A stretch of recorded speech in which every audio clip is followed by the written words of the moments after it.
우리 하나님의 말씀을 봅니다. 창세기 26장입니다. 하나님의 말씀은 창세기 26장 1절로 11절까지 보도록 합니다. 하나님의 말씀은 창세기 26장 1절에서 11절까지 우리 찾으셨으면 같이 한 목소리로 함께 보도록 합니다. 아브람 때 첫 흉년이 들었더니 그 땅에 또 흉년이 들매 이삭이 그랄로 가서 블레셋 왕 아비멜렉에 이르렀더니 여호와께서 이삭에게 나타나 가라사대 애굽으로 내려가지 말고 내가 내게 지시하는 땅에 거하라. 이 땅에 유하면 내가 너와 함께 있어 내게 복을 주고 내가 이 모든 땅을 너와 내 자손에게 주리라. 내가 내 아비 아브라함에게 맹세한 것을 이루어 내 자손을 하늘의 별과 같이 번성케 하며 이 모든 땅을 내 자손에게 주리니 내 자손을 인하여 천하 만민이 복을 받으리라. 이는 아브라함이 내 말을 순종하고 내 명령과 내 계명과 내 율례와 내 법도를 지키었음이니라 하시니라. 이삭이 그랄에 거하였더니 그곳 사람들이 그 아내를 부르매 그가 말하기를 그는 나의 누이라 하였으니 리브가는 보기에 아리따움으로 그곳 백성이 리브가로 인하여 자기를 죽일까 하여 그는 나의 아내라 하기를 두려워함이었더라. 이삭이 거기 오래 거하였더니 이삭이 그 아내 리브가를 껴안은 것을 블레셋 왕 아비멜렉이 창으로 내다본지라. 이에 아비멜렉이 이삭을 불러 이르되 그가 정녕 내 아내언을 어찌 내 누이라 하였느냐. 이삭이 그에게 대답하되 내 생각에 그를 인하여 내가 죽게 될까 두려워하였음이로라. 아비멜렉이 가로되 내가 어찌 우리에게 이렇게 행하였느냐. 백성 중 하나가 내 아내와 동침하기 쉬웠을 뻔하였은즉 내가 죄를 우리에게 입혔으리라. 아비멜렉이 이에 모든 백성에게 명하여 가로되 이 사람이나 그 아내에게 범하는 자는 죽이리라 하였더라. 아멘. 기도합니다. 하나님, 주의 은혜를 사모합니다. 주의 긍휼을 구합니다. 이 한 시간 사모하는 마음들이 우리 안에서 일어나게 하시고 주의 긍휼을 또한 구할 수 있는 복된 시간이 되어지게 도와주시옵소서. 우리 안에 상한 심령을 창조하시고 그 상한 심령이 어린아이가 젖을 사모하듯이 주의 은혜를 사모하기에 부족함이 없도록 도와주시옵소서. 이 한 시간도 주의 말씀으로 우리를 훈육해 하시고 주의 말씀으로 하나님의 뜻을 깨닫게 하시고 주의 말씀을 통하여서 우리가 이 땅에서 어떤 모습으로 살아야 하는가를 깨달아 알 수 있는 시간들이 되어지게 도와주옵소서. 그리하여 이 땅에 살아가는 남은 삶들이 우리 주 예수 그리스도 안에서 주님과 동행하는 그러한 삶들이 이루어질 수 있도록 도와주시옵소서. 말씀을 들을 때 귀가 열리게 하시고 말씀을 들을 때 심령들이 살아나게 하시고 말씀을 들을 때 세상의 모든 문제들이 해결받을 수 있는 시간이 되어지게 도와주시옵소서. 말씀을 통하여서 세상 것이 아니라 하늘의 가치로서 세상 것을 이길 수 있는 그 힘을 이 한 시간도 허락해 주옵시기를 원하옵고 그리스도 되신 예수님의 이름으로 기도합나이다. 아멘.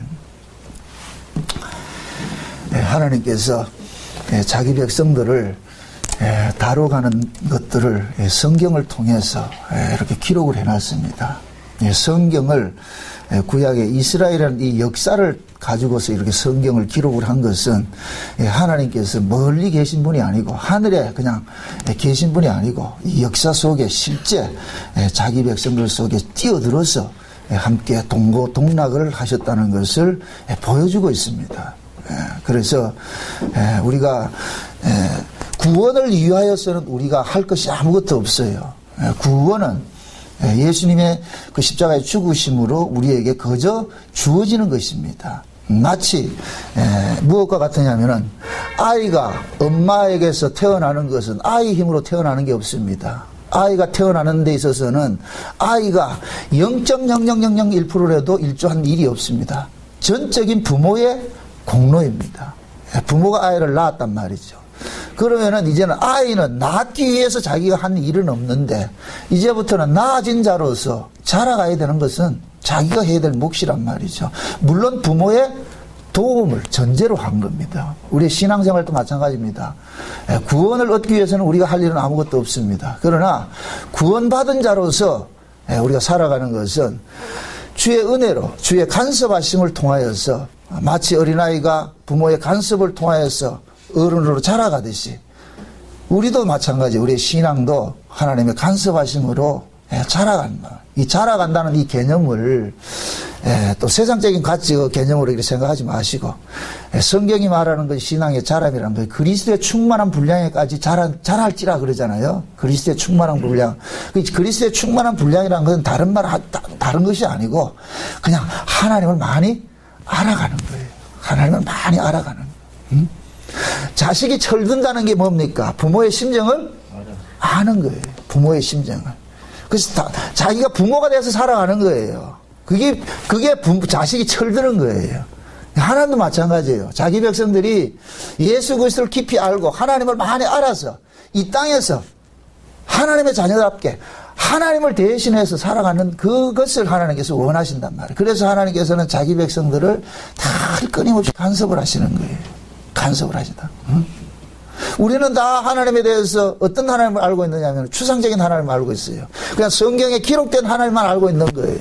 그러나 성경에 기록된 하나님은 아무 의미가 없어요. 성경에 기록된 그 하나님이 나의 하나님이 되어야지. 구약의 이스라엘 하나님 아무 소용없어요. 내 하나님이 되어야 된단 말이죠. 그럼 나의 하나님이 되려면은 내가 만난 하나님이 있어야 되겠죠. 그런데 우리 하나님께서는 자기 백성들에게 하나님을 경험케 하시기 위해서 우리를 뭐하냐? 우리 인생에 뛰어들으시단 말이죠. 우리를 간섭하신단 말이죠. 그래서 우리는 뭐냐?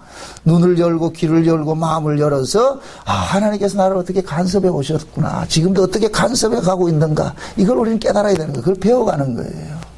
응?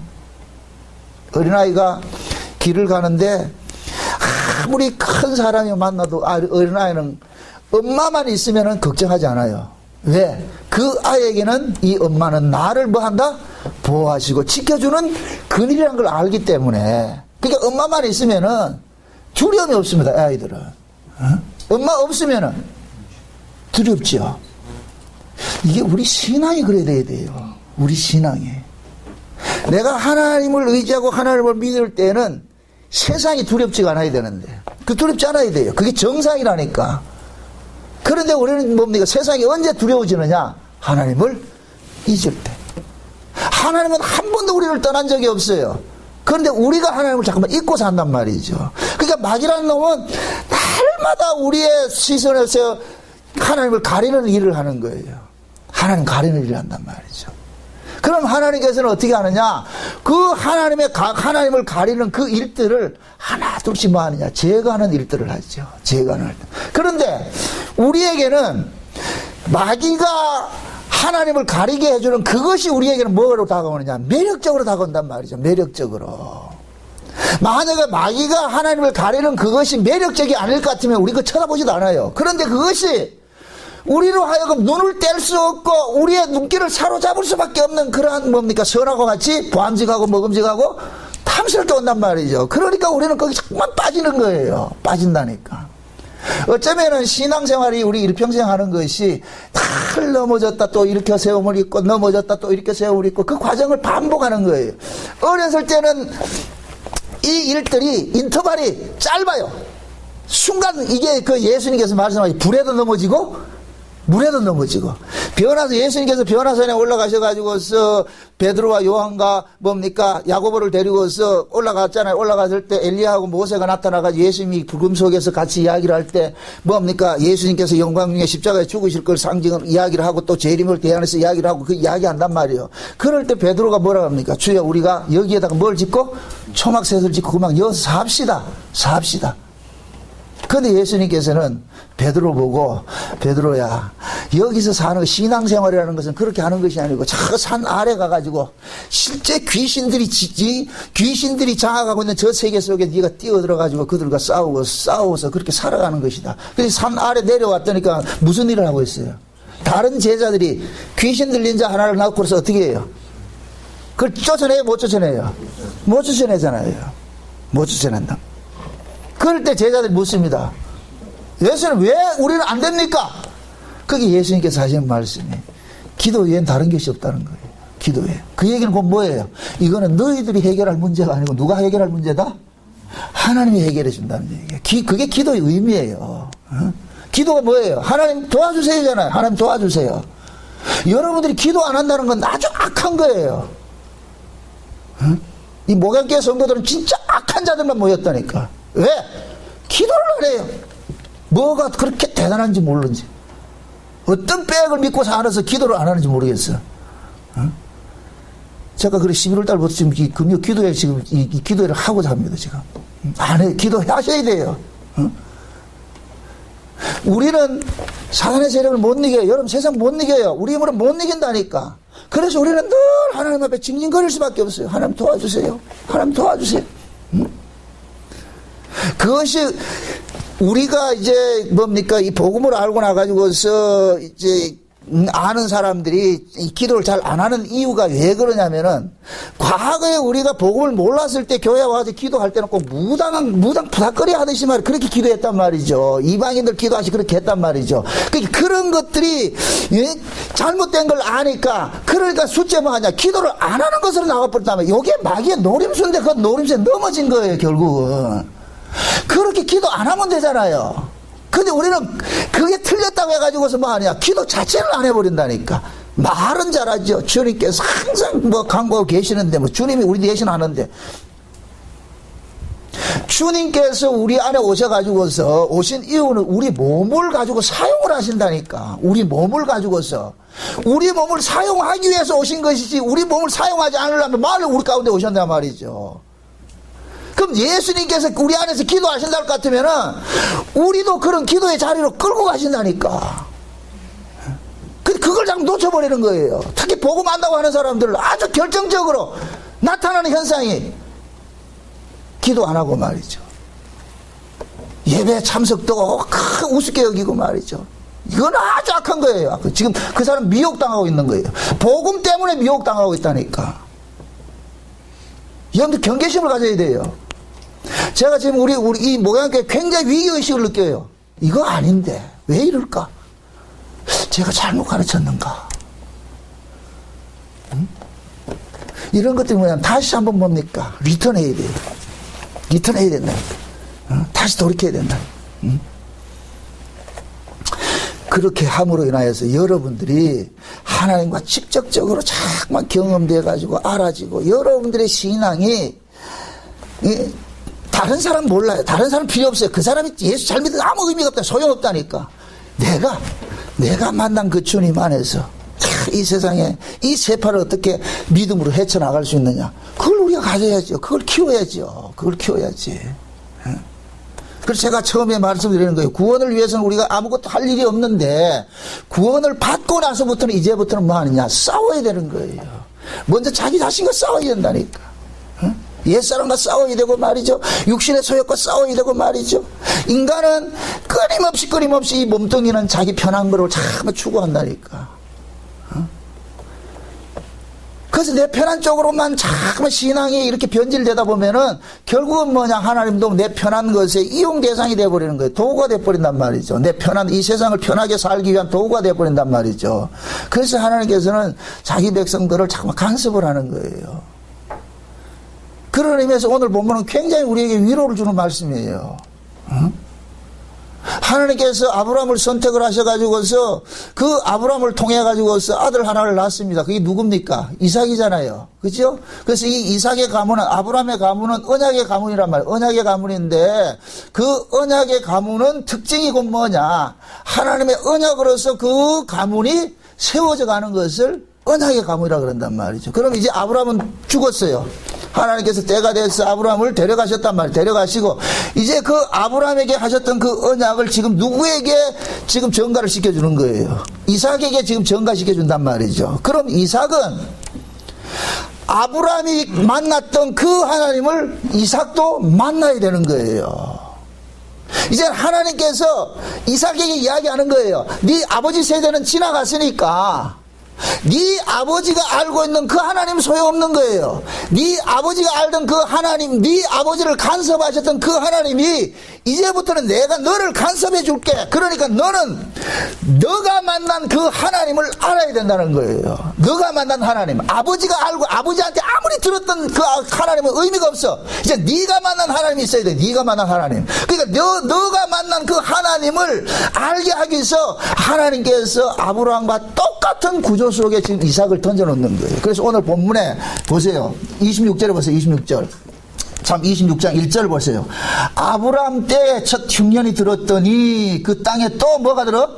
흉년이 들며 그러죠. 이것은 곧 뭐냐? 하나님께서 아브라함 때에 흉년을 들게 해가지고 그 흉년을 통해 가지고서 하나님께서 아브라함에게 하나님이 어떤 분인지를 뭐 했어요? 알려주는 일을 했죠. 그죠? 그러니까 아브라함이 흉년이 들었을 때에 어디로 내려갔어요? 애굽으로 내려가가지고서 애굽에 내려가서 무슨 짓을 했어요?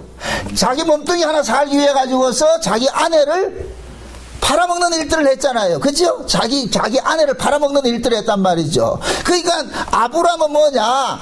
자기가 자기 스스로 자기 목숨을 부지하려고 했는데 하나님께서는 그 리브가를 통해 가지고서 하나님께서 아브라함을 어떻게 간섭하고 있는지를 알려주셨어요. 그래서 뭡니까? 바로 왕이 리브가를 취하고 나자 하나님께서 아브라함을 책망하는 것이 아니고 누구를 책망해버려요? 바로를 책망해버리죠. 바로를 징치한단 말이죠. 그러니까 아브라함은 뭐냐? 그 애굽에 흉년이 들어서 애굽에 내려가가지고 자기 아내를 바로에게 빼앗겨서 겁탈당하는 그 사건을 통하여서 누구를 알게 되느냐면 하나님을 알게 되는 거예요. 지금 아브라함이 흉년이 들어서 가나안 땅에서 흉년이 들어서 애굽에 내려가서 바로 왕에게 자기 아내를 겁탈당하는 그때까지만 해도 아브라함은 아직까지 하나님에 대해서 잘 모르고 있는 거예요. 그냥 자기가 알고 있는 하나님은 자기 조상들 땅에 있던 그 갈대아 우리에서 알았던 그 하나님밖에 모르는 거예요. 그 하나님밖에. 그러니까 아브라함은 어떤 생각을 했느냐면은 하나님께서 자기에게 복을 주고, 왜 우리가 알고 있던 하나님은 다 그런 하나님이란 말이죠. 우리는 예수 밖에서 세상에서 알았던 하나님은 다 내 중심의 하나님인 거예요. 내 중심에 나를 위한 하나님을 알고 있는 거예요. 근데 하나님께서는 아브라함에게 나타나가지고 기근을 통해 가지고서 하나님께서 알려주는 것은 뭐냐? 하나님은 네 몸뚱이 하나 챙기기 위해서 하나님 일하신 분이 아니라 하나님의 언약을 위해서 일해 가시는 분이라는 것을 알려주는 걸 하는 거예요. 알려주는 걸. 그러니까 아브라함은 그 하나님이 어떤 분인가를 알게 하기 위해서 하나님께서 무엇을 사용했느냐? 흉년을 사용을 한 거예요. 기근을 사용을 한 거예요. 기근을 사용했단 말이죠. 그러니까 기근이 들고 나니까 결국 아브라함은 뭘 찾아가느냐? 응? 떡을 찾으러 가더라고요. 떡을 찾으러. 응? 그러니까 떡을 찾으러 가는 그 아브라함에게 하나님께서는 애둘러서 뭐 하느냐? 너는 떡을 위해서 존재하는 자가 아니고 하나님의 언약을 위해서 존재하는 자이기 때문에 너를 존재케 하는 것조차도 너의 힘으로 하는 것이 아니고 하나님의 힘으로 한다는 것을 애굽의 바로 사건을 통해 가지고서 알려주는 게 애둘러서 알려줬다니까. 물론 아브라함은 그걸 못 깨달아요. 다 깨닫지를 못해요. 나중에 점차적으로 하나님을 깨달아 갑니다. 여러분들 아브라함이 하나님께서 한번 쫙 나타나가지고 아브라함 하니까 아브라함 믿음이 확 자라가지고서 그때부터 할렐루야 찬송하며 살았다 착각하지 마세요. 그런 신앙은 없어요.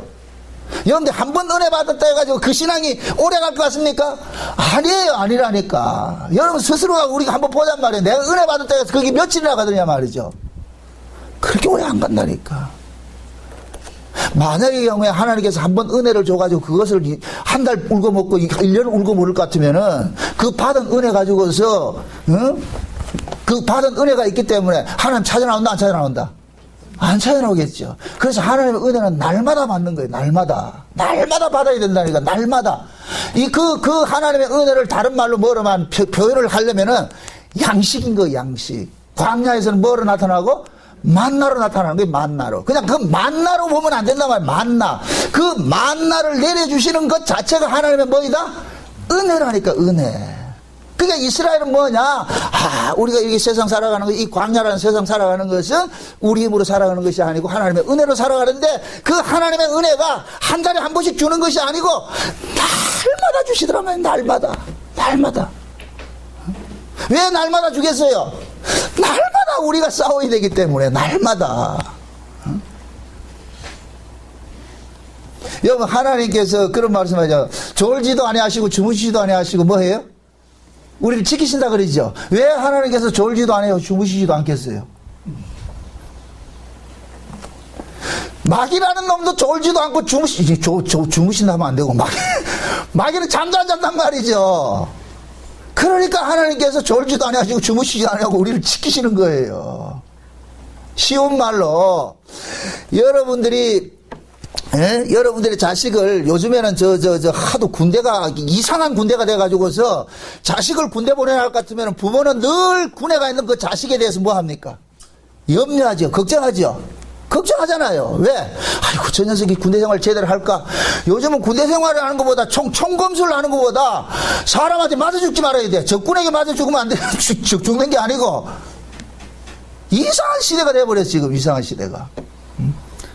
하나님께서 이 세상이란 적진에다가 우리를 던져놔놓고 하나님께서 니들 알아서 와라. 그런 분이 아니라니까. 하나님께서 곁에서 돕는 거예요. 곁에서 계속 돕는 거예요. 응?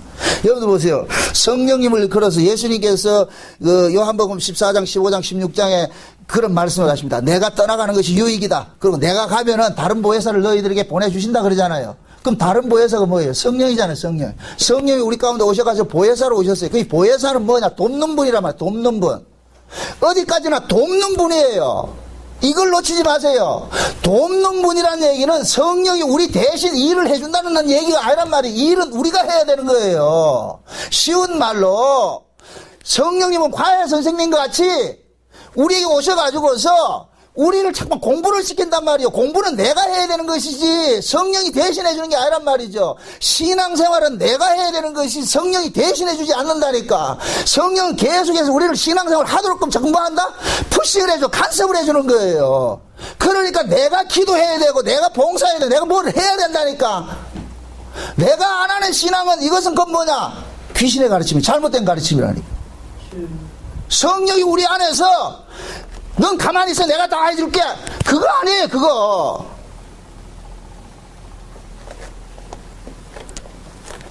성령께서 우리에게 보혜사로 오신 것은 뭐냐?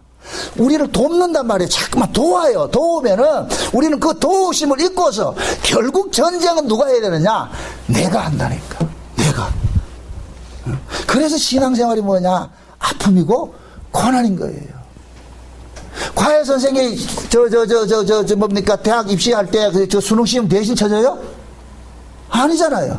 만약에 하나님께서 우리를 다스려가는 것이 점수 많이 받는 것을 원한다 할 것 같으면은 그냥 우리 대신에 과외 선생이 수능 시험 대신 쳐주면 돼요. 그러나 하나님은 그걸 원한단 원하는 게 아니란 말이죠.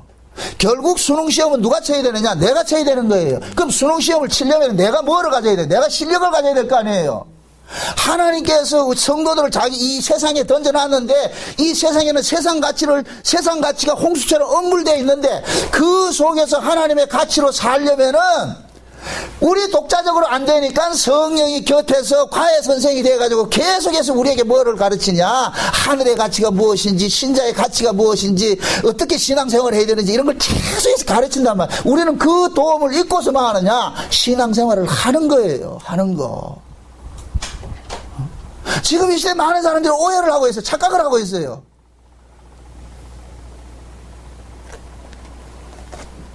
신앙생활은 우리가 피 흘려가면서 뭐 한다?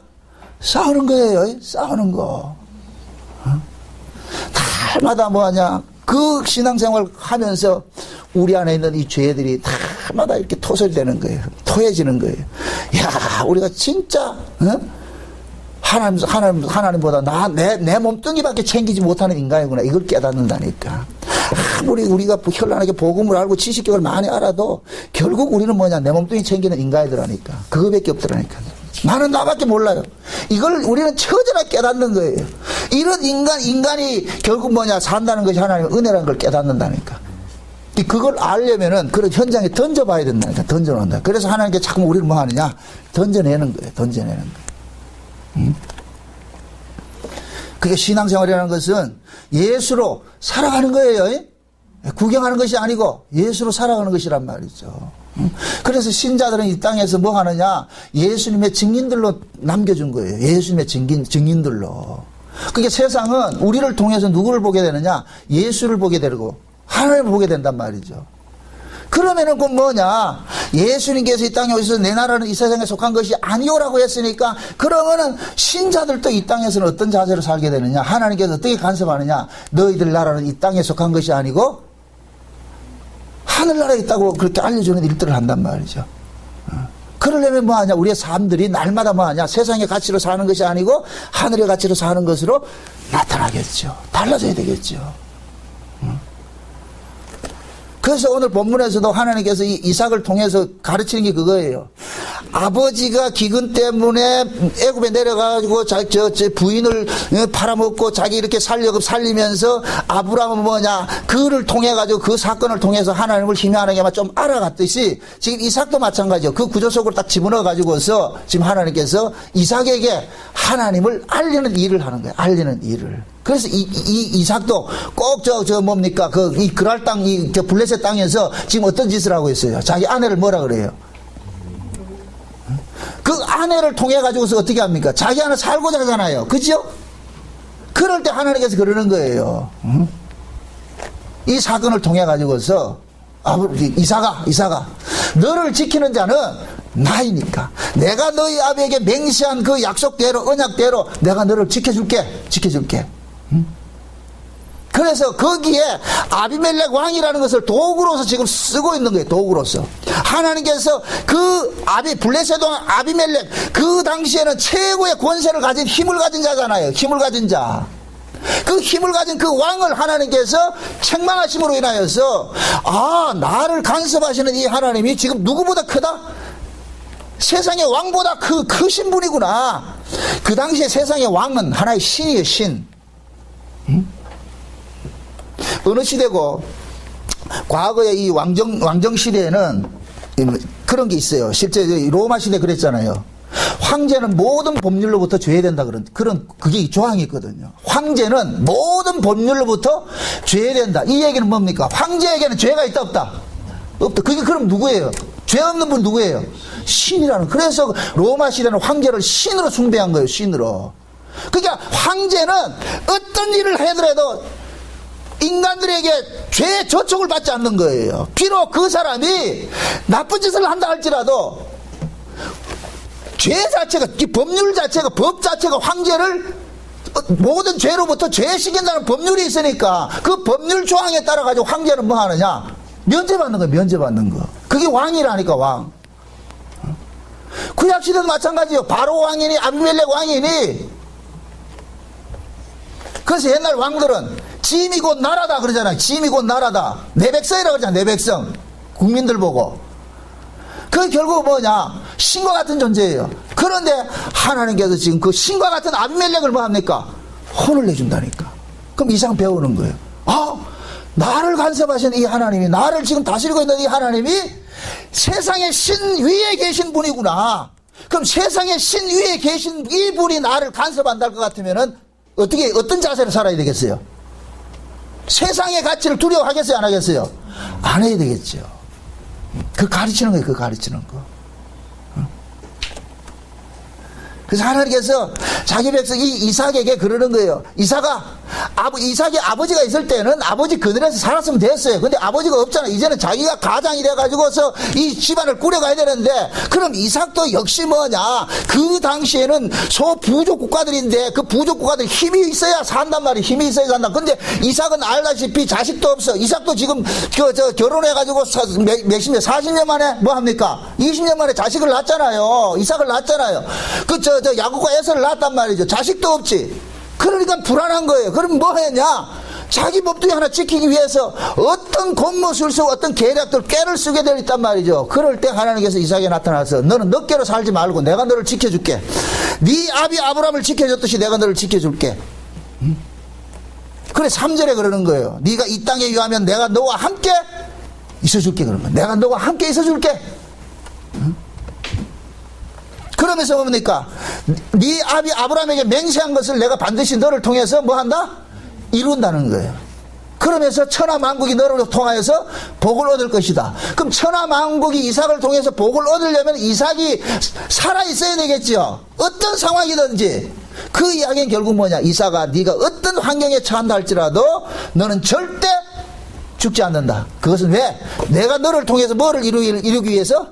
네 아비에게 맹세했던 그 언약을 이루기 위해서 내가 너를 붙잡고 있겠다는 거예요. 이거 가르치는 거예요. 이거 가르치는 거. 지금 보세요.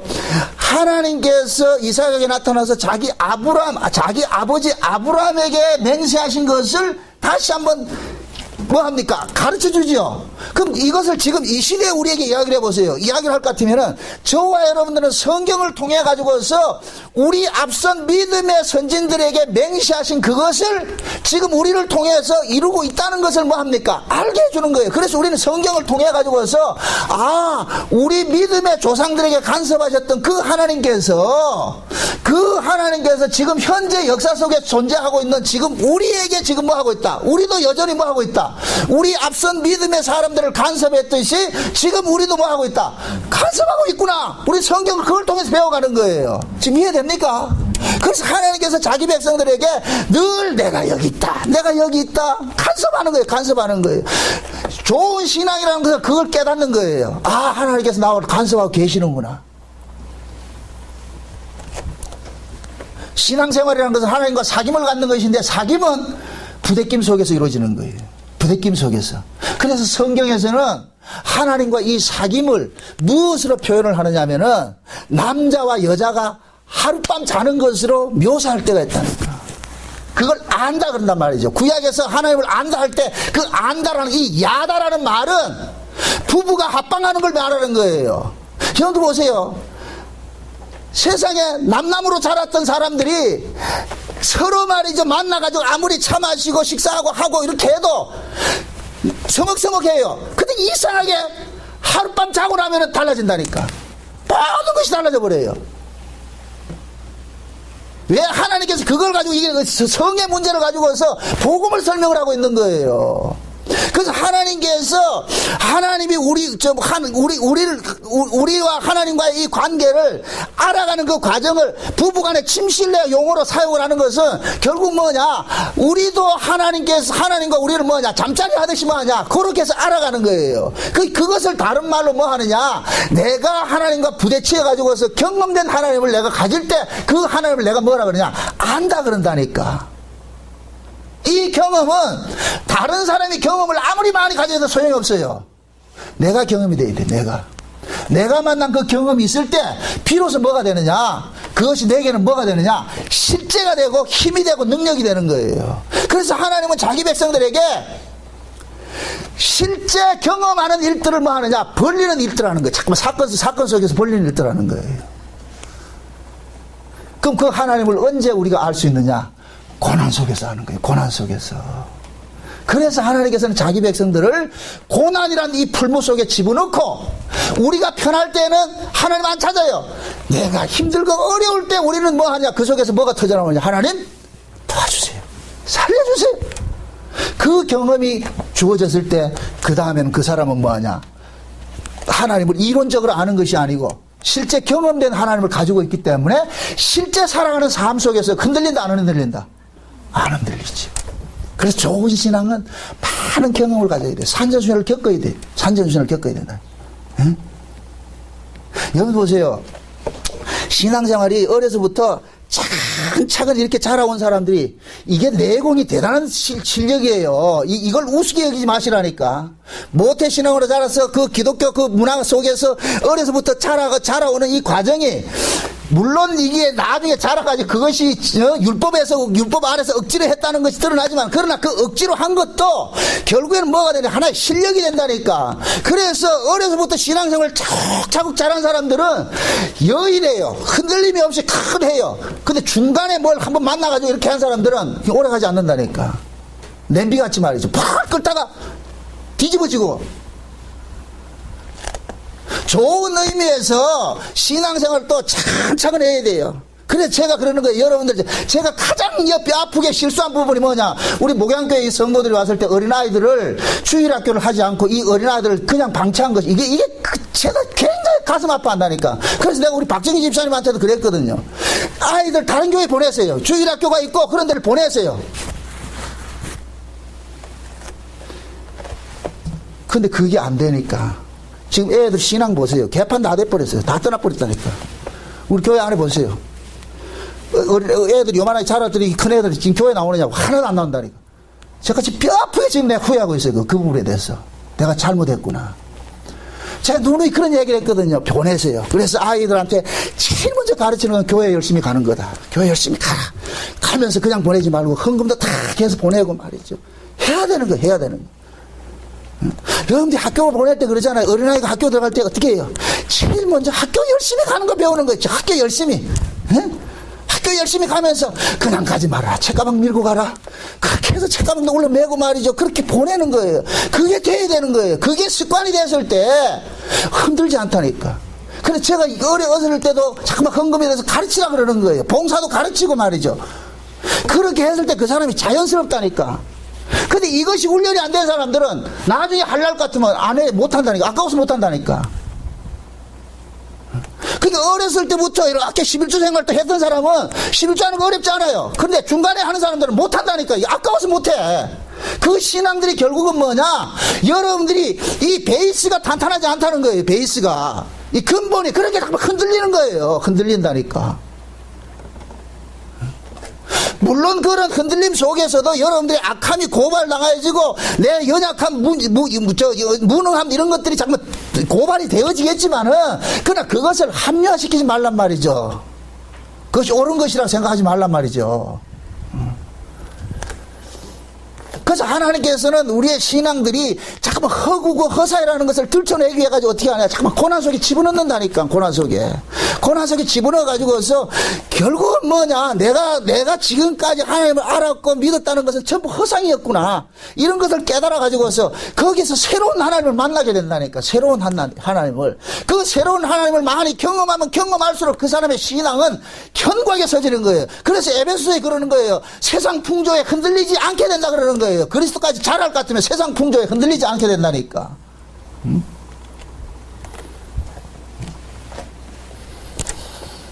신앙이라는 것은 지식 쌓는 게 아니에요. 성경에서 이 수능시험 보듯이 여기에서 이걸 가지고서 이 성경의 내용들을 많이 숙지하는 것이 신앙이 아니에요. 성경 속에 이스라엘 속에 간섭하셨던 그 하나님, 신약에서는 초대교회 성도들에게 간섭하셨던 그 하나님을 실제 그 하나님을 내가 뭐 하는 것이냐 경험하는 것이라니까. 경험하는 것. 이걸 아브라함의 하나님이요, 이삭의 하나님이요, 야곱의 하나님이요, 그 다음에 뭐라 그랬어요? 산자의 하나님이라 그러지. 산자의 하나님. 아브라함의 하나님이 돼서도 안 돼요. 이삭의 하나님 돼서도 안 돼요. 야곱의 하나님 돼서도 안 돼요. 여러분이 하나님 돼야 된다니까. 여러분이 만난 하나님을 내어놓으시라고. 그게 전도라니까. 그게 전도. 여러분이 정남원 목사가 만난 하나님 내놓지 마세요. 그건 내가 만난 하나님이고 여러분이 만난 하나님을 내놓으셔야 된다니까. 그럼 하나님께서 정 목사에게 만나주냐? 아니에요. 다 만나주신다니까. 다 간섭하신다니까. 그래서 하나님께서는 자기 백성들을 간섭을 하는데 자꾸만 뭐냐? 우리가 원치 않는 그 길로 끌고 가면서 그 고난 속에서 하나님께서 간섭을 하는 거예요. 그래서 이삭이 사역 초기에 쉬운 말로 요즘식으로 말할 것 같으면은 지금 아버지가 죽고 나가지고서 자식 낳았고 그 다음에 제일 먼저 겪은 사건이 지금 이 사건이란 말이죠. 왜 하나님께서 이런 구조 속으로 이런 구조를 만들어가지고 이삭을 그 여기에 집어넣겠어요? 그건 뭐냐? 네가 아버지로 들었던 그 하나님은 네 머릿속에서 제하고 이제부터는 네가 만난 그 하나님 그걸 알아야 된다는 거야. 너의 하나님. 야곱도 보세요. 이거 앞으로 강의하면 나오겠지만은 야곱이 장자권을 받고 나가지고서 돌아온 것이 뭐냐? 집에서 뭐 하느냐? 쫓겨나는 일들을 당한단 말이죠. 그 야곱이 쫓겨나가서 베델 광야에서 누웠을 때 하나님께서 사다리를 타고서 내려와가지고서 야곱을 만나주시잖아요. 그럴 때 야곱이 한 고백이에요. 아브라함의 하나님, 이삭의 하나님이 아니고 나의 하나님이란 고백이 나온다. 나의 하나님. 이제부터는 그 하나님이 할아버지 하나님이 아니고 아버지 하나님이 아니고 이제는 누구의 하나님이야? 나의 하나님, 나의 하나님. 그 나의 하나님을 하나님께서 알게 해주기 위해서 야곱을 뭐 하느냐? 아버지가 있는 집에서 뭐 하냐? 뽑아버리는 거예요. 쫓김 당하게 만드는 거예요. 결국 뭐냐? 아버지 집에 있을 때는 여전히 알고 있는 하나님은 어떤 하나님이야? 아버지 하나님이야. 아버지 하나님. 그러나 아버지 집에서 쫓겨나니까 비로소 뭐가 되느냐? 아버지 하나님은 소용없고 누구 하나님이 되더라? 나의 하나님. 나의 하나님. 신앙이라는 것은 전부 개인적인 거예요. 개인적인 거. 구원은 우리가 집단으로 받아요. 그리스도의 몸이라는 집단으로 받아요. 집단으로. 그 집단 속에 우리가 물론 우리가 개인으로 받는 것이지만 우리 개인을 위해서 구원받는 것이 아니고 집단을 위해서 교회라는 몸, 그리스도의 몸이라는 그 집단을 위해서 우리를 지체로서 구원을 한단 말이죠. 그러나 그 집단으로 지체로 구원을 받는 그 사람들 속에 지체마다 누구 것이 들어있느냐? 하나님의 것이 들어있단 말이죠. 그럼 그 지체마다 누구를 만난 경험이 있어야 돼요? 하나님을 만난 경험이 있어야 되겠죠. 그래서 요한계시록 14장에 볼 것 같으면은 시온산에 어린 양이 서 있는데 그 어린 양을 따라가는 14만 4천 명이 있는데 그들의 이마에 누구 이름이 있다 그래요? 어린 양의 이름이 있다 그러죠. 그것은 결국 뭐냐? 그 14만 4천 명이라는 사람은 다 각자 어린 양과 뭐 했다? 썸씽이 있었다는 거예요. 만남이 있었다는 거예요. 만남이. 예? 그래서 하나님께서는 자기 백성들을 그렇게 만남을 갖도록끔 자꾸 뭐 하느냐? 일을 하시는 거예요. 그 신앙이라는 것은 이 땅에서 승승장구하고 이 땅에서 내가 영광받고 하는 것이 아니라니까요. 자, 이렇게 생각하세요. 우리가 구원을 받는 것은 예수님께서 십자가에 죽으심으로 구원을 받았어요. 그럼 예수님께서 하나님의 참 아들이잖아요. 그죠? 하나님 아들이에요. 근데 그 하나님의 아들이, 예수님이 진짜 하나님의 아들인데, 그럼 그 진짜 하나님의 아들이 이 땅에 오셔가지고 죽임을 당하심으로 인하여서 누가 생겨났느냐? 하나님의 아들들이 생겨났어. 진짜 하나님의 아들이 죽어가지고 하나님의 양아들이 생겨났다. 그래서 우리를 양자라 그러잖아요. 양아들들이 생겨났다니까. 그러면 이 양아들들은 누구의 죽음을 통해서 생겨났어요? 예수님의 죽음을 통해서 생겨났지요. 그러면은 하나님께서 예수님의 죽음을 통해서 생겨난 그 양아들에게도 비록 명분은 양아들이지만은 실제 아들이 가지고 있는 모든 것을 하나님께서 뭡니까? 다 주신단 말이죠. 그렇기 때문에 이 아들에게도 하나님께서는 아들을 대우를 해주신다니까. 그 아들 대우하는 것이 곧 뭐냐? 이 땅에서 누구의 모습으로 살게 하느냐? 예수의 모습으로 살게 하는 거예요. 예수의 모습으로. 그래서 우리를 신자들은 정말 예수의 모습으로 뭐하냐? 이 땅에 살아가도록 뭐하냐? 성령께서 뭐한다? 과외 선생이 돼가지고 우리를 뭐한다? 계속해서 간섭을 하신다니. 간섭해. 그러니까 그 예수의 모습으로 살아가는 이 삶이 우리에게는 기쁨으로 다가온다, 고달픔으로 다가온다. 고달픔이고 고난이죠. 우리 이 싸움을 하게 돼 있다니까. 이거 필연적으로 하게 돼 있어요. 필연적으로. 그냥 예수 믿고 우리는 그냥 랑에 앉아가지고서 말이야 땅콩 가면 노는 게 아니에요. 여기가 전쟁이라니까. 그래서 성경에서는 우리의 성도를 일컬어서 너희는 그리스도의 뭐라 그래요? 군사라 그러잖아. 군사가 뭐 하는 자세요? 뭐 하는 사람이에요? 군사는 싸우는 자예요. 군사는 전쟁에 임하는 군사는 아이고 집에 걱정하면 안 된다니까. 집에 있는 사람들이 살고, 군사는 오로지 이 전쟁에서 어떻게 하면 이길 것인가 그거 생각하면 살아야 된다니까. 그게 군사라니까. 왜 성경에서는 성도를 보고 그렇게 그리스도의 군사라 그러겠어요? 재밌는 것이 그렇잖아요. 군사는 군대 입대하면은 먹을 거, 입을 거, 마실 거, 옷 다 주잖아요. 다 주잖아요. 양말에서부터 뭐까지 준다? 팬티까지 주고 다 준다니까. 그러니까 군사로 다니는 사람은 먹고 잘 걱정해야 된다, 안 해야 된다? 안 해야 된다니까. 그거 할 필요가 없다니까. 그걸 뭐냐? 군대에서 다 알아주니까, 정부에서 해주니까. 마찬가지 하나님께서 우리를 그러는 거예요. 너는 그리스도의 군사다. 그러니까 너는 뭐냐? 세상 어떻게 살까? 그거 염려하라 하지 말라. 하지 말라 그러는 거예요. 이게 믿어지는 사람은 없음 속에서도 어떻게 산다? 항상 살겠죠. 담대하게. 안 믿어지면 어떻게 하겠어요? 광야에 나온 이스라엘 같이 맨날 만나 얻어먹이면서 내일 또 안 주면 어쩔까? 그래가 이틀치 사흘치 모아놨다가 결국은 그 모아놓은 것이 뭐가 되느냐? 썩음으로 나타나죠. 썩음으로. 결국 우리는 이 땅에서 보세요. 우리가 모아두는 것이 결코 우리에게 유익으로 다가오는 것이 아니고 그 모아두는 것이 하나님을 믿는 믿음을 뺏어가는 역할을 한다니까. 그러니까 우리가 안락하고 우리가 좋은 환경 속에 있을 때 예수 잘 믿는 사람 없어요. 절대로 없다니까. 인간은 그런 존재가 아니라니까. 그래서 하나님께서 우리의 체질을 아시기 때문에 하나님은 자기 백성들을 자꾸만 광야로 몰아내는 거예요. 그게 사랑이라니까, 사랑. 우리는 흙에서 나서 흙의 것을 먹고 흙에 머무는 자가 아니에요.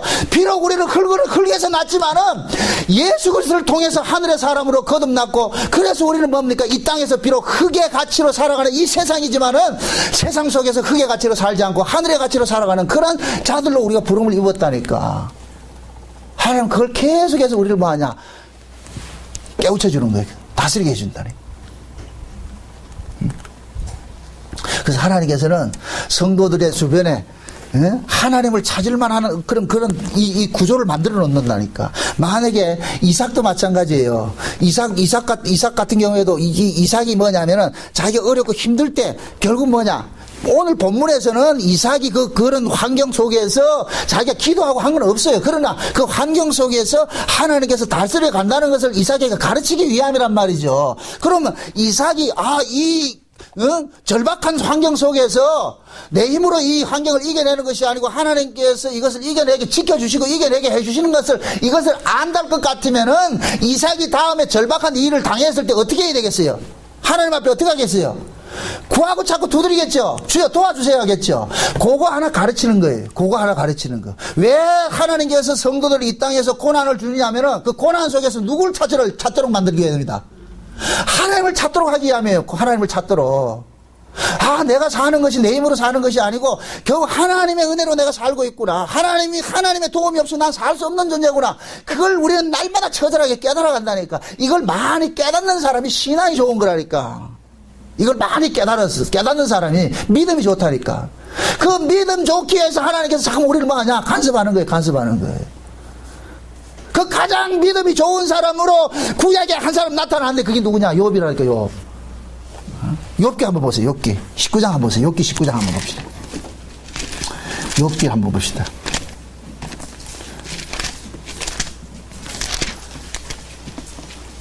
(19장) 6절부터 한번 봅니다. 6절부터.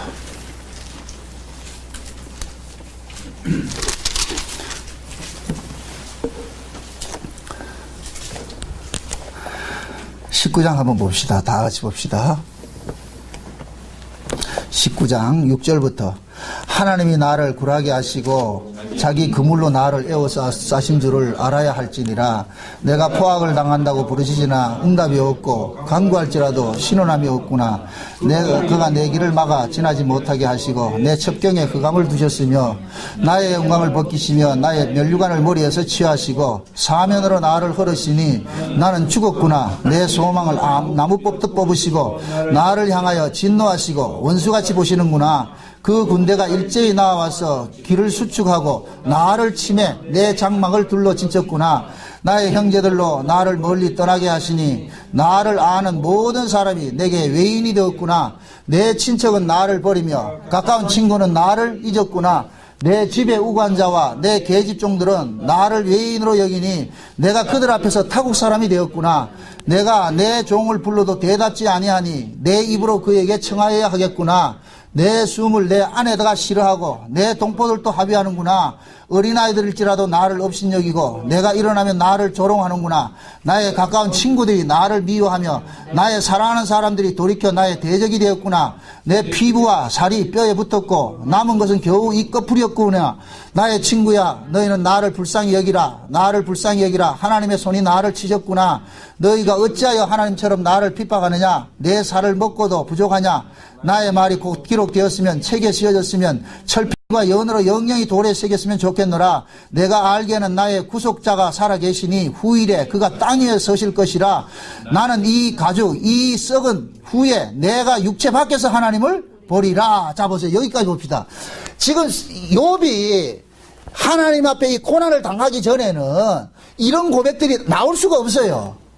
그 고난을 당하기 전에는 막상 욥이 고난을 딱 당하고 보니까 그동안의 친구들도 친척들도 모든 사람들이 자기를 뭐 하더라? 조롱하고 떠나더라는 거예요. 욥이 잘 살았을 때는 문정성시를 이뤘을 거예요. 친척들이 문정성시를. 그랬을 때는 욥이 하나님을 이런 고백들을 못할 거예요. 근데 그 하나님께서 욥의 모든 것들을 가지고 가시니까, 고난 속에 집어넣으니까 인간들의 본색이 드러나는 게 뭐냐? 전부 다 뭐 하느냐? 떠나더라는 거예요. 이것은 무엇을 이야기를 하냐면은 그 떠난 사람들을 나무라는 것이 아니고, 하나님께서 욥이 무엇을 의지하고 살아야 될 것인가를 가르치기 위해 한 거예요. 그래서 욥이 의지할 수 있을 만한 것들은 전부 뭐 하느냐? 가지치기라는 거예요. 가지치기를. 다 가지치기라는 거예요. 결국 하나님께서 욥과 하나님과 독대하는 거예요. 독대하는 거예요. 너 나만 바라보라는 거예요. 나만 바라봐. 이게 욥의 고백이에요. 이해를 돕기 위해서 제 이야기를 조금 합니다. 제가 처음에 교회를 개척하고 이렇게 했을 때 세상이 말이죠. 내가 교회를 개척하면 저 사람 좀 도와줄 거야. 저 사람 도와줘. 그런 게 있었다니까. 그런데 세상에 말이죠. 우리 형제들조차, 친척들조차도 외면 딱 해버려요. 그때 처절하게 내가 이 고독함을 맛봤어요. 이야, 진짜 어떻게 이럴 수가 있까? 내가 전화를 하면은 뭐 도움을 청할까 봐서 전화도 안 받아. 우리 집사람 그때 많이 울었어요. 자기 형제들한테도 외면당했다니까. 세상에 어떻게 이럴 수가 있어. 그래서 야, 어떻게 이상하다, 신기하다. 그런데 그걸 통해 가지고서 저에게 하나님께서 저를 깨닫게 하는 것이 뭐냐? 인간 믿지 마라. 네가 앞으로 가야 될 것은 나를 보고 가야지. 왜 인간 바라보고 네가 이 목회를 하려고 그러냐? 그때 하나님께서 제가 받은 은혜예요. 아, 사람 믿을 게 그 사람이 나빠서가 아니에요. 나중에는 또 회복시켜줘요. 그런데 그 당시에는 다 잘라낸다니까. 다 잘라내서 너 나만 바라봐. 그게 얼마나 힘들고 아픈지 아세요? 그런 과정이 있었기 때문에 내가 하나님을 요만큼이라도 의뢰하는 거예요. 근데 하나님께서는, 제가 왜 이런 말씀을 드리냐면은, 우리가 하나님 앞에 이렇게 하나님을 알아가는 이 과정에는 반드시 뭐냐면 좋은 환경을 하나님께서 허락을 하지 않아요. 나쁜 환경 속에서만 우리는 뭐 하느냐? 그 나쁜 환경 속에서 하나님을 붙잡고 하나님을 구하고 찾게 돼 있다니까. 응? 그래서 하나님의 시편 기자가 그러잖아요. 고난당한 것이 내게 뭐이다? 유익이라 그러잖아요. 이 욥의 고백을 한번 보세요. 욥의 고백을 보세요. 응? 6절에 보니까 하나님이 나를 굴하게 하시고 자기 그물로 나를 뭐 한다 그래요. 하나님이 그물로 나를, 여러분들 바닷가에서 여러분들 안 살아봐서 모르겠지만 저는 바닷가에 살아서 이 고기 잡는 걸 잘 알아요. 고기를 잡을 때 어떻게 하냐면 제가 살던 그 고향에서는 어떻게 하냐면, 여기가 고깃대가 있을 것 같으면은 배 두 척이 어떻게 하냐면은 그물을 이 고기가 눈치채지 못하도록 쫙 해가서 쳐놓는다니까. 그럼 이 고기들은 자기가 그물에 갇힌지를 모르고 지금 나중에 놀고 있어요. 그런데 양쪽의 배에서 그물을 당기기 시작합니다. 예? 그물을 당기다. 이 강원도 말로 후리라 그런다, 후리. 그물을 싹 당길 것 같으면 점점 좁아져요. 이 고기들이 뛰놀던 반경이 점점 뭐 돼요? 좁아지게 되죠. 나중에 그물을 딱 해가지고 옮보자면 그 그물 속에 몽땅 들어와 있다니까. 몽땅 들어와 있다. 지금 욥이 지금 그 고백을 하는 거예요. 하나님이 그물을 가지고서 뭐 하고 있다? 자기를 뭐 하고 있다? 에워싸고 있다는 거예요. 응? 그 그물로 에워싸는 모습이 뭐냐? 친구들도 뭐 하고? 떠나고, 친구들도 욕하고, 심지어 자기 마누라가 욥이 숨 쉬는 것조차도 타박하는 거예요. 숨 쉬는 것조차도. 욥이 아프니까 이렇게 했겠죠. 그러니까 그 마누라가 뭐라 그랬겠어요? 듣기 싫다.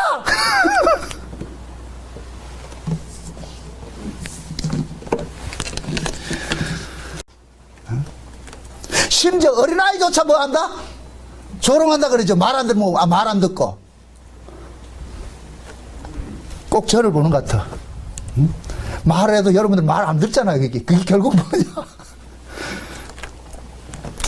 그래서 이 욥이 그러는 거예요. 중요한 것은 제가 무엇을 이야기하냐? 26절 보세요.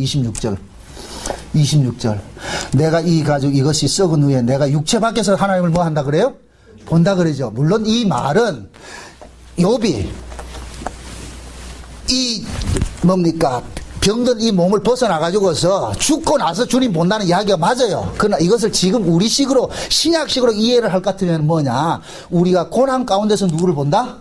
주님 본다는 얘기예요. 고난 가운데서. 죽을 그런 고난 가운데. 다시 말해서 내가 십자가에 달려서 주님을 바라보게 되는 거예요. 그럼 그 십자가가 지금 현실 속에서는 어떤 모습 나타나느냐? 고난으로 다가온다면 고난으로. 그래서 우리는 이 고난을 통해 가지고 누구를 바라보게 되느냐? 주님을 바라보게 되는 거예요. 주님을 바라보게 되는 거예요. 아, 하나님께서 나를 하나님을 알게 하기 위해서 이런 고난을 주셨구나. 응?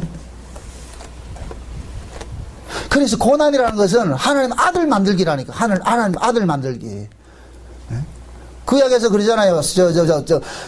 모세를 보내가지고서, 애굽에 있는 자기 백성들에게 모세를 보내가지고서, 모세가, 하나님 앞에 그러잖아요. 이스라엘 백성들을 구원하는 그 당위성을 하나님께 말씀하시는데, 그들은 내 아들이라 그러잖아요. 아들. 그럼 하나님의 아들들은 뭐냐? 사람이 떡으로 사는 것이 아니고 하나님의 말씀으로 산다는 것을 아는 자가 하나님의 아들이잖아요. 그런데 애굽에서는 무엇으로 살았어요? 하나님 말씀으로 살았어요? 떡으로 살았어요? 떡으로 살았잖아요. 그러니까 떡으로 살던 그런 환경에서 어디로 빼냅니까? 광야로 빼내버리죠. 광야로 빼내가지고 떡을 주지 않고 뭐 합니까? 하늘에 만나를 주시죠. 그 이야기는 결국 뭐냐? 너희들은 떡으로 사는 것이 아니고 하나님의 말씀으로 산다. 하나님의 언약으로 산다. 하나님이 살려주심으로 사는 것이라는 걸 알려주는 것이 만나라니까. 그러니까 만나는 떡이 아니에요. 만나를 통해서 뭐를 깨달아야 되느냐? 아, 우리가 사는 것이 우리 힘으로 사는 것이 아니고 하나님의 도우심으로 사는구나. 하나님의 은혜로 살고 있구나. 요걸 깨닫는 것이 만나의 역할이라니까. 만나가 그 일을 한다니까. 그러니까 이스라엘 백성들은 광야에서 만나를 먹으면서 내가 사는 것이 우리가 사는 것이 아니라 하나님의 은혜로 살고 있구나. 하나님의 도우심으로 살고 있구나.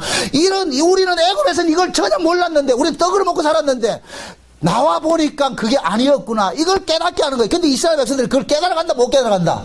못 깨달아가죠. 그렇게 계속해서 40년 동안 하나님과 이스라엘 뭐 하느냐? 전쟁하는 거예요. 이걸 장자 만들기라 그러는 거예요. 장자. 하나님 아들 만들기라는 거예요. 하나님 아들 만들고.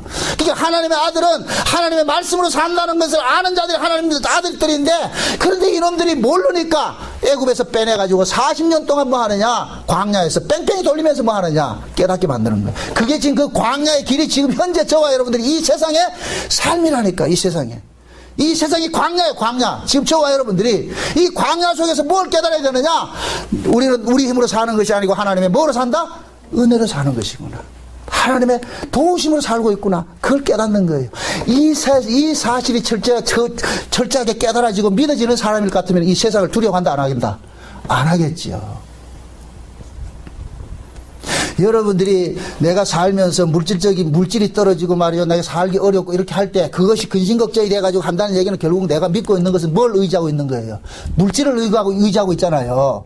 그러니까 하나님께서는 그것이 뭐냐? 너는 떡으로 살고 있구나. 이놈아, 떡으로 사는 것이 아니다. 하나님의 은혜로 산다는 것을 알려주기 위해서 때로는 우리에게 가지고 우리가 의지하는 물질을 뭐 하느냐? 걷어가는 일을 하는 거예요. 그걸 빼앗아가는 일을 하는 거예요. 응? 미워서가 아니라, 응? 마치 공부를 해야 될 놈이 맨날 게임기 하고 있을 것 같으면 그 게임을 어떻게 합니까? 뺏어버리죠. 공부를 잘하는 놈이 게임을 할 것 같으면 그냥 내비둬요. 그건 그냥 잠시 머리 식히기 위해서 게임하는구나 이렇게 생각하는데, 공부해야 될 공부는 안 하고 게임기만 할 것 같으면 그 게임기를 뭐 해야 되냐? 박살을 내야죠. 저는 여러분들이 이 땅에서 물질의 풍요를 노리고 다 잘 살기를 원해요. 그건 어떤 사람이 그렇게 된다? 공부를 잘하는 아이일 것 같으면은 게임 잠깐 해도 부모가 나무랜다, 안 나무랜다? 안 나무래죠. 그와 마찬가지로 여러분들이 다 이 땅에서 부를 누리고 그렇게 잘 살기를 원해요. 그런데 여러분들 그러려면 뭐 해야 되느냐? 하나님 앞에 내가 떡으로 사는 것이 아니라 하나님의 은혜로 살고 있구나, 하나님 말씀으로 살고 있다는 것을 그것을 깨달아야죠. 이게 전제가 됐을 때 그 일이 오는 거예요. 근데 우리는 애석하게도 그건 앞에 전제될 건 없고 떡만 구하고 있으니까 하나님께서 뭐 하느냐? 그 떡을 구하면 구할수록 뭐 하냐? 그 떡이 결국에는 뭐 하냐? 우리를 힘들게 하는 것을 다가오는 거예요. 응? 여러분들이 보세요. 우리가 살기 어렵고 힘들 때는 떡 없으면 그렇게 고통이들 몰라요. 그냥 다 그렇게 살았으니까. 그러나 떡을 가지면 가질수록 뭐가 되느냐? 우리는 뭐 하냐? 쫓기게 된다니까. 이게 떡의 속성이라니까. 떡의 속성. 마귀는 우리에게 지금은 구약 초대교회 때는 마귀는 뭐 하느냐? 전략을 어떻게 해오느냐? 그냥 핍박하고 옥에 가두고 죽이는 것으로 예수 못 믿게 만들었어요. 그런데 지금은 마귀가 어떤 전략을 꾸몄느냐? 물질 만능 시대 속에서 뭐 하느냐? 잠깐만, 물질을 주는 것으로 하는 거예요. 그래, 물질에 푹 빠져가지고서, 응? 그래서 요한계시록에 18장에 17장 18장에 볼 것 같으면 뭐냐? 마지막 시대에 타락된 교회의 모습을 음녀라고 하는데 그 음녀들이 뭐를 소유하고 있어요? 세상의 모든 부와 영광과 가치를 소유하고 있죠. 그러니까 하나님을 떠나는 거예요. 그래서 하나님 그러는 거예요. 거기서 그러잖아요. 내 백성아 거기서 뭐하라? 나오라 그러는 거예요. 커밍아웃하라는 거예요. 나오라는 거예요. 거기 있지 말고. 그 얘기는 뭐냐? 그러한 그 가치관에 빠져 있지 말고 그 가치관으로부터 뭐하라? 빠져나오라는 거예요. 그러니까 지금 이 시대 뭐냐? 교회가 타락되는 것은 교회가 돈을 갖기 시작하면서 떡이 들어오기 시작하면서 교회가 뭐 했다? 타락하기 시작했다니까. 지금 한국 교회는 떡에 완전히 눌려가지고서 떡판이 돼버렸다. 떡판이 돼버렸어. 그러니까 그 떡 때문에 뭐 하냐? 싸움하는 거예요. 교회가 돈이 있으니까 외국으로 관광 선교 저 말이 좋아 선교지 좀 놀러 가는데 무슨 그 선교가 남이 안 보는데 가가지고 가야 뭐 하냐? 지들 마음대로 노는 거예요. 여기서 있으면은 그래도 남의 눈이 있으니까 마음대로 못 노는데 외국에 나가보세요. 인간이라는 게 그래요. 이 나와우리 속에는 못한다니까. 이 나와우리를 벗어나 보세요. 그때 못해. 인간의 본성이 드러난다니까.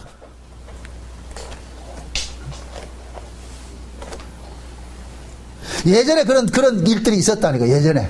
예? 저쪽 옆에, 그 교회 목사님들 말이야. 이 노예가 있었어요. 노예가 있었는데, 예? 평상시에는 그렇게 놀지 못하고 이러다가, 저 경주 황성 예터에 거 가가지고서는 막 황성공원에 가가지고서는 한다는 짓이야. 야, 우리 좀 소주 한잔 마시자. 얼마나 먹고 싶었겠어요. 그런 모델 한 단면으로 나타난다니까. 벗어나서. 성경에서는 악은 모양이라도 버리라 그러죠. 그것이 곧 뭐냐? 그런 것이 나빠서 그런 것이 아니라 결국 우리 마음이 그런 쪽으로 뭐 한다? 뺏긴다니까. 뺏긴다. 죄가 처음부터 크게 다가오잖아요. 조금씩 씨앗처럼 우리 속에 다가가지고 요놈이 뭐 하냐? 잠깐만 집을 지우는 거예요. 집을 지어가 여기서 뭐 하냐? 싹을 내고 잎을 내고 줄기를 내서 여기서 뭐 하느냐? 큰 나무를 만드나. 결국 내가 거기에 잠식당한다니까. 그래서 성경에서는 악은 모양이라도 버리라 그러는 거예요. 분을 품지 말라 그러는 거예요. 그러니까 신앙이라는 것은 날마다 뭐 하느냐? 우리 자신의 내가 연약함을 알아야 되는 거예요. 하나님 말씀 앞에서. 성화라는 이야기가 아니고 여러분들 개가천선 이야기하라는 이야기가 아니고 그만큼 우리는 뭐냐? 하나님의 도움이 없이는 잠시도 살 수 없는 이런 유약한 존재라는 건 죄 앞에 우리는 바람 앞에 등불과 같아요. 우리는 죄 앞에서는 그렇게 우리는 연약하다니까. 연약하기 때문에 우리는 뭐 하느냐? 주의 도움을 구하시고 이런 그 연약함 속에서 내가 살고 있다는 그 자체가 하나님의 뭐를 알고? 은혜인 줄 알고 감사라는 거예요. 감사라는 거예요. 그거 하나 깨달으라는 거예요. 그렇게 해서 저와 여러분들이 어떤 환난 속에서도 내가 만난 그 하나님 어떤 저 환경 속에서 그런 환경을 통해 가지고서 내가 경험된 그 하나님 이 경험된 하나님을 내가 소유를 했을 때에 그럴 때 내가 어떤 환경이 있다 할지라도 뭐 하냐? 나를 능하게 하시고 나를 지켜주시는 분이 지금 상천하지에 나를 지켜보고 계시는 그 하나님을 믿어지고 의지할 때 여러분들이 세상으로부터 자유할 수 있고 이겨낼 수가 있는 거예요. 그거 하나 가르치기 위해서 지금 하나님께서 이삭을 아버지와 똑같은 구조 속에 집어넣어 가지고서 아버지가 알았던 그 하나님을 알려주는 거예요. 이삭아 이제부터는 너가 알아진 이 하나님을 믿고 따르라는 거예요. 그러니까 이삭에게는 이 흉년이 곧 뭐가 되느냐? 복이 되는 거예요. 복이 되는 거예요. 하나님을 경험할 수 있게 하니까. 여러분들 속에도 여러분들 마찬가지예요. 우리 역시도 마찬가지라. 하나님께서 여러분들 고난 속에 집어넣어 놓고 목양교회 성도들아 정낙원 목사가 말하는 하나님 말고 너희들이 직접 만난 그 하나님 내가 알려줄게. 그렇게 해서 하나님께서 여러분들 각자 신방을 하셔가지고서 그 신방하셔서 알아진 그 하나님을 여러분들이 또다시 세상에다 증거를 하세요. 세상 사람들아 내가 과거에는 돈을 위해서 열심히 살았는데 내가 하나님을 만나고 보니까 사람이 사는 것이 돈이 문제가 아니라 사람이 사는 것은 하나님의 말씀으로 산다는 걸 알았다. 하나님 은혜로 산다는 걸 알았다. 그러니까 옛날 같으면 내가 조금 세상 사는 게 힘들고 어려울 것 같으면 댕댕거리고 말이야 징징거리고 했는데 이제는 뭐냐? 하나님을 만난 경험이 있는 사람들은 그것이 삶의 가치가 아니라는 걸 아니까 살아가는 삶의 가치는 뭐냐? 내가 예수 그리스도의 그 피 뿌림으로써 구원받은 이 사실이 깨달아지고 지금도 하나님께서 그 은혜로 나를 간섭했다는 이 사실이 깨달아짐으로 범사 속에서 자족하는 마음으로 감사하고 사는 거예요. 옛날 같으면 신랑이 돈 안 벌어 온다고 머리카락 다 뽑아 대머리 만들었는데 지금은 예수를 믿고 나가지고서 이게 아니었구나. 내 신랑이 그래도 예수를 믿어주는 것만 해도 복음을 알아주는 것만 해도 고맙고 감사한 일이구나. 과거에는 내 마누라가 그렇게 집안일 안 하고 돌아다니고 이렇게 했는데 그것이 그렇게 미웠는데 지금은 내가 깨달아지는 것이 세상에 이 사람이 복음을 안다는 이 자체가 고맙고 감사한 일이구나.